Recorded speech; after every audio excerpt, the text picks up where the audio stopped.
Hello everyone, welcome to dynamic study.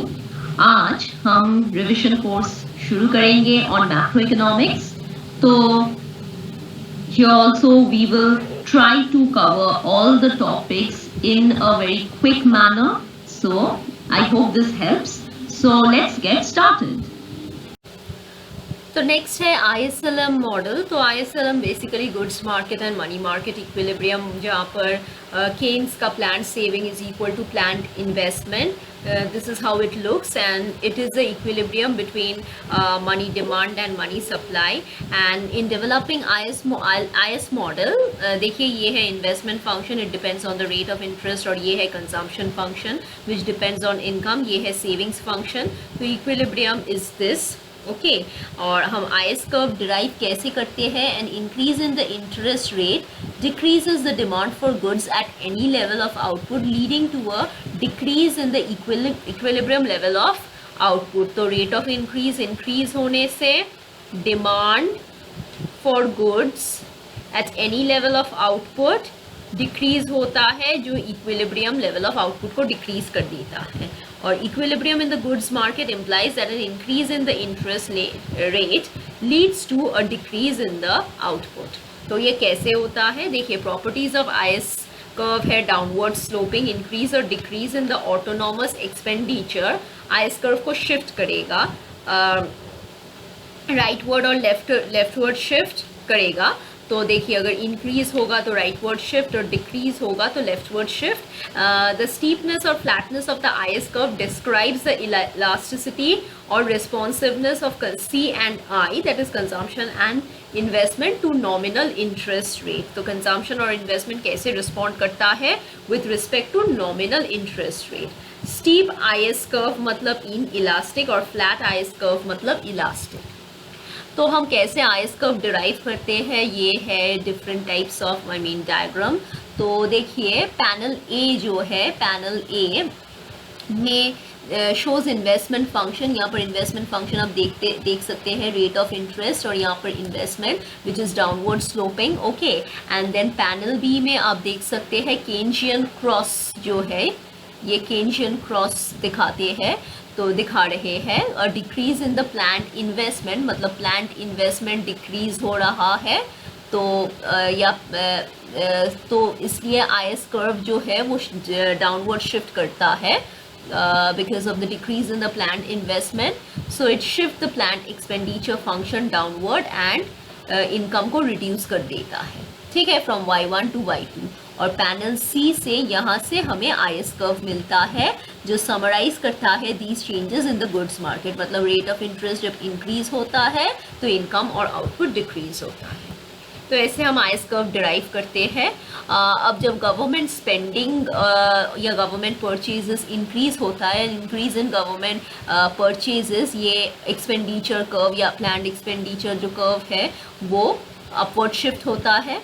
As a result of which, ये है actual expenditure curve और ये है प्लान्ड एक्सपेंडिचर, तो ये शिफ्ट होता है। So as a result of which income increase हो जाता है बाय मल्टीप्लायर इफेक्ट्स। देखिए, del G by 1 minus MPC, okay.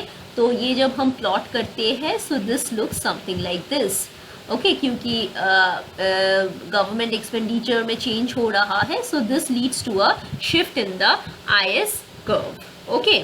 वहाँ पर देखिए, mechanism is occurring due to rate of interest यहाँ पर, और यहाँ पर government there is an increase in government purchase, so IS curve shift होता है राइटवर्ड। नेक्स्ट है इक्विलिब्रियम इन मनी मार्केट मतलब LM कर्व। तो मनी मार्केट इक्विलिब्रियम हम अचीव करते हैं जब सप्लाई ऑफ मनी और डिमांड ऑफ मनी इक्वल होता है। सो मनी डिमांड दोनों पार्ट के होते हैं, एक है स्पेक्यूलेटिव डिमांड फॉर मनी, एक है transaction demand for money. So we can sum it up in this way. फिर LM कर्व डिपिक्ट करता है equilibrium in the money market, that is L is equal to function of R and Y as well as bond market, a plot of the equilibrium interest rate for various levels of output or income within the money market for a given level of nominal money supply। तो हम कैसे derive करते हैं LM curve? देखिए, जब increase होता है income में at a given rate of interest, it will lead to an increase in the demand for money. Income increase होने से और given the money supply this increase in the demand for money leads to an increase in the equilibrium interest rate. Equilibrium in the financial market implies that an increase in the income leads to increase in interest rate. The LM curve is therefore upward sloping. तो upward sloping होता है L M curve. Increase और decrease in the real money supply shift करता है L M curve to rightward और leftward. The steepness और flatness of L M curve describes the elasticity और responsiveness of money demand to nominal interest rate. I S curve में भी ऐसा ही था, nominal interest rate. L M curve में भी सेम. स्टीप मतलब inelastic, flat L M curve मतलब इलास्टिक. तो देखिए the theory of liquidity preference. तो supply and demand for real money balances determine the interest rate. ये है सप्लाई और ये है demand and this determines the interest rate. Okay, and जब रिडक्शन होता है in money supply, okay, this is when there is a reduction in money supply, if the price level is fixed, a reduction in the money supply from M1 to M2 reduces the supply of real balances and the equilibrium interest rate therefore rises. ठीक है, देखिए यहाँ पर the supply curve for real money balances is vertical because the supply does not change, does not depend on rate of interest. Supply rate of interest के ऊपर depend नहीं करता है, does not depend on R. ठीक है, supply depend नहीं करता है इसलिए ये वर्टिकल है. The demand curve is shown downward sloping because the higher interest rate raises the cost of holding money and thus lowers the quantity demanded. Okay, and at the equilibrium interest rate the quantity of real money balances demanded equal to quantity supplied. ठीक है, तो देखिए यहाँ पर देखिए for example जब increase होता है in income it raises the money demand. Income increase होने से मनी डिमांड इंक्रीज होता है, money supply is the same. So as a result of which R increases and LM curve summarizes the changes in money market equilibrium. Okay, there is movement along the LM curve. तो ऐसे हम LM curve derive करते हैं. अब देखिए LM curve और IS curve का equilibrium point है, ये है इक्विलिब्रियम इंटरेस्ट रेट और ये है इक्विलिब्रियम लेवल ऑफ इनकम. ठीक है, these are different types of mechanisms. जब गवर्नमेंट परचेजेस इंक्रीज होता है तो आईएस कर्व शिफ्ट होता है, right, as a result of which rate of interest increases which raises the income level and LM curve is fixed.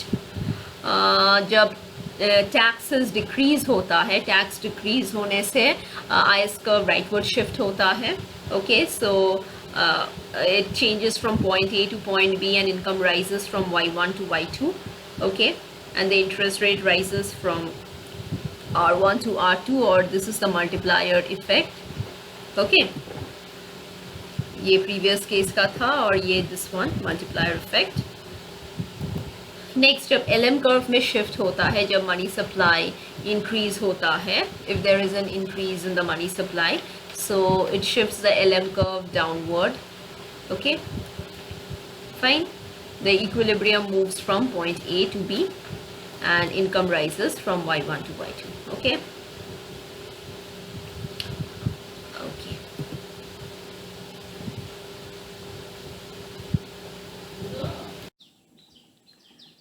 और next देखिए यहाँ पर हम कैसे एग्रीगेट डिमांड कर्व को डिराइव करते हैं फ्रॉम एन ISLM मॉडल. तो देखिए a higher price level shifts the LM curve upward.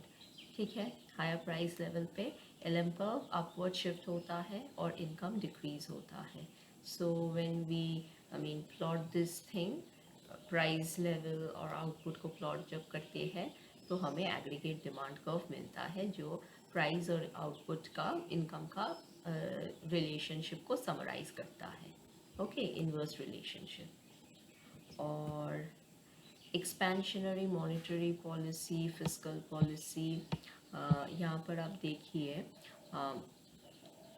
देखिए मॉनेटरी एक्सपेंशन, जब मनी सप्लाई एक्सपैंड हो रहा है तो तब LM कर्व शिफ्ट हो रहा है. Okay, so income increases keeping the IS curve fixed. Fine. और this will lead to an increase in the aggregate demand level at any price level. Price level देखिए सेम है, P is equal to P1. Okay, और expansionary जो fiscal policy है वो IS curve को shift करवाएगा. So a fiscal expansion it shifts the IS curve. Okay, तो fiscal expansion होने से देखिए एग्रीगेट डिमांड भी शिफ्ट करता है एट एनी प्राइस लेवल. तो देखिए panel A shows a monetary expansion for any given price level. An increase in the money supply raises real money balances and shifts the LM curve downward and raises income. ठीक है, और यहाँ पर it increases and hence an increase in the money supply shifts the aggregate demand curve to the right. और जो panel B है वो physical expansion दिखाती है जहाँ पर an increase in government purchases या decrease in taxes. Fiscal expansion तब आईएस कर्व को शिफ्ट करवाते हैं टू द राइट, क्योंकि टैक्स डिक्रीज या गवर्नमेंट परचेजेस इंक्रीज अगर हो तभी आईएस कर्व राइटवर्ड शिफ्ट करेगा. And for any given price level raises income. ठीक है, and hence fiscal expansion shifts the aggregate demand curve to the right. Next है change in the value of money. Okay, तो change in the value of money different forms लेता है. तो पहला है inflation. Inflation is defined as sustained increase in the general prices of goods and services and it is measured as annual percentage increase. Inflation is the percentage change in the value of wholesale price index or a year basis. तो general price level या sustained increase in the general price level मतलब price बढ़ रहा है, inflation मुद्रास्फीति जो हम कहते हैं. और कॉजेज ऑफ इन्फ्लेशन मतलब increase in public expenditure increase हो रहा है या डेफिसिट फाइनेंसिंग करवा रहे हैं, लाइक गवर्नमेंट रेवेन्यू और एक्सपेंडिचर में एक गैप हो तो उस गैप को फिलअप करने के लिए. Erratic agricultural growth, agricultural price policy of the government, upward revision of administered price, inadequate rise in industrial production. तो ये है main causes of inflation. Are either excess of aggregate demand मतलब economic growth too fast हो रहा है, या cost push inflation मतलब supply side factors. तो एक है डिमांड पुल इन्फ्लेशन और एक है कॉस्ट पुश इन्फ्लेशन. ठीक है, डिमांड के साइड से भी हो सकता है, कॉस्ट के साइड से भी हो सकता है. रिफ्लेशन मतलब क्या है? इट इज़ अ फिजिकल और monetary policy designed to expand a country's output and curb the effects of deflation. Reflation policies include reducing taxes, changing the money supply and lowering interest rate. तो ये monetary या fiscal phenomena लेते हैं to expand countries output और deflation का effect को prevent करते हैं. The term reflation is also used to describe the first phase of economic activity after a period of contraction. It is an attempt to bring back inflation in the economy, which is in deflation so as to induce growth. तो economy deflation में है तो inflation या recovery stage को induce करना, growth को encourage करना. This is the stage of reflation. Next है स्टैगफ्लेशन. तो जब आपका इकोनॉमी स्लो हो रहा है with high inflation and unemployment rate, then stagflation होता है. ठीक है, तो इकोनॉमी ग्रो नहीं करता है और prices they continue to rise, तो आपका एक स्टैगफ्लेशन सिचुएशन है. डिसइन्फ्लेशन मतलब this is a reduction in the rate of inflation over time even though inflation itself may be positive. और डिफ्लेशन मतलब है, तो disinflation is reduction in the rate of inflation over time even though inflation itself may be positive. और deflation मतलब a general decline in prices, okay, often caused by a reduction in supply of money or credit. So deflation can be also caused by decrease in government, personal or investment spending. So इसका opposite of inflation, deflation, have side effects of increased unemployment since there is lower level of demand in the economy. ठीक है. Next है Phillips curve. Phillips curve represents a stable relation between inflation and unemployment over time, which provided a menu of policy choices for policymakers. तो so an economy could choose to have a combination of relatively low unemployment and relatively high inflation, or a combination of high unemployment and relatively low inflation. तो inflation और unemployment का एक relationship है जो Phillips curve analysis में दिखाते हैं, ठीक है। तो A.W. फिलिप्स ने 1958 में ये पब्लिश किए थे the findings of empirical work on the relationship between the average rate of unemployment and average rate of change in the nominal wages in the business cycle. Phillips' interest was in testing the hypothesis that lower rate of unemployment, the more rapidly the firms would have to increase the wages in order to attract new workers and retain the existing ones. So क्या है, unemployment जब लो होगा तो क्या है, firms का एक rapidly tendency होगा उसका वेजेस को इंक्रीज करना, ताकि वो नए वर्कर्स को अट्रैक्ट कर पाए और रिटेन कर पाए द एग्जिस्टिंग वर्कर्स को, ठीक है। एंड फिलिप्स कर्व कैसे ऑपरेटेड होता है, as we know that wage cost constitute the backbone of the price structure. In recent decades, economists showed interest in the study of supply analysis and focused their attention on the relationship between rate of wage increase and rate of labor unemployment in the economy. ठीक है, rate of ways increase and rate of labour unemployment in the economy. तो Phillips curve दिखाते हैं the relationship between the percentage of ways increase and the percentage of unemployment of the economy's labor force can be derived from an economy's data over a period of years by plotting on the graph for every year the money wage percentage increase, that is del W by W, percentage money wage increase, money wage कितना increase हो रहा है against the percentage of unemployed labor force. तो ये है unemployed percentage, ठीक है। तो ऐसे में एक नेगेटिवली स्लोप्ड कर्व मिलेगा, fine. So here this is the Phillips curve, okay, and AA slopes downward to the right, representing that the rate of increase in money wages is inversely related to unemployment rate, okay, fine. So this is the basic idea. Next है rational expectation hypothesis. तो rational expectation hypothesis ये John मूथ ने दिए थे 1961 में। तो rational expectation ये भी एक इकोनॉमिक थियोरी है जो which states that individual makes decision based on best available information in the market and they learn from the past trend. So individual जो decision करते हैं वो rational है, वो सारा information लेता है market से और past experience से भी वो कुछ सीखता है and according to that वो rationally decision लेता है. So according to this hypothesis, forecasts are unbiased and based on all available information.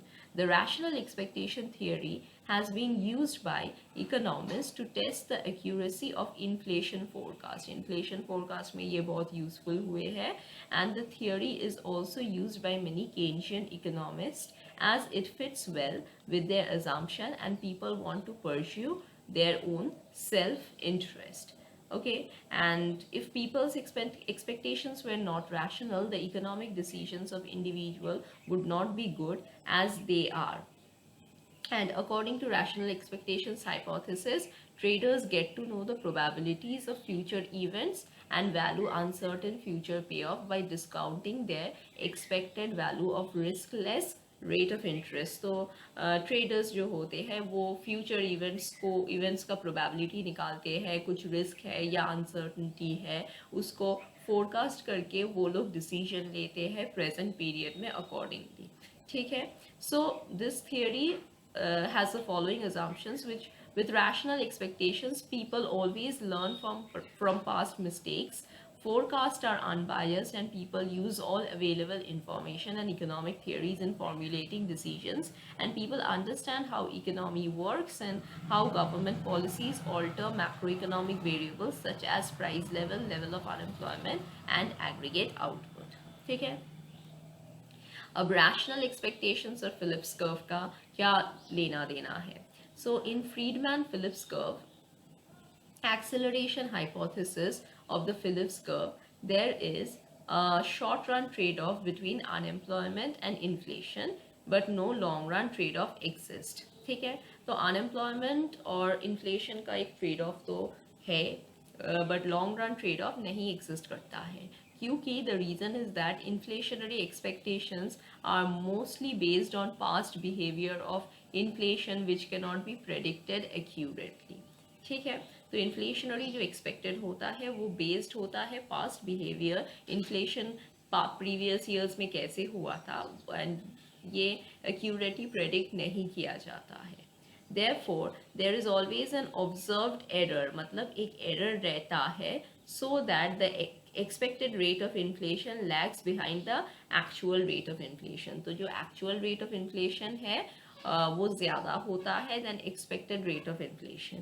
But the expected rate of inflation is revised in accordance with the first period's experience of inflation by adding on some proportion of observed error in the previous period. So the expected rate of inflation adjusts towards the actual rate of inflation.